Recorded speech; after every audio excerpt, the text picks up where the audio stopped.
भींजत है गली, तोर याद आथे संगी हर एक पली।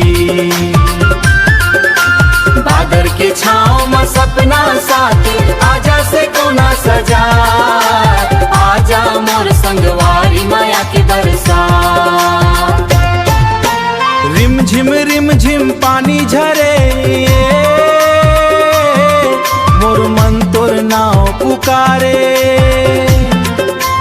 खेत खार में हरियर चादर, तोर बिना लागे सुना ये घर।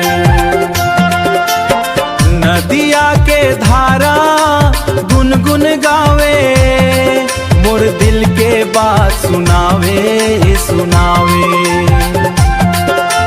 आँखी माँ बस गे तोर मुस्कान,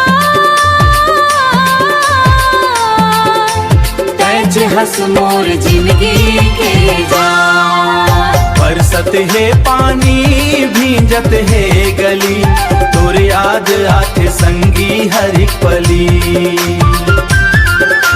बादर के छाँव में सपना साथ आजा से कोना सजा, आजा मोर संगवारी माया के बरसा। महुआ डार मन कोयल बोले,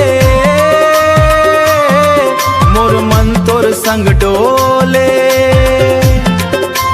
भींजे चुनरी भींजे अचरा, तोर माया ले भर गे कंचरा। बिजली चमके बदरी गरजे, मोर दिल तोर बर तरसे।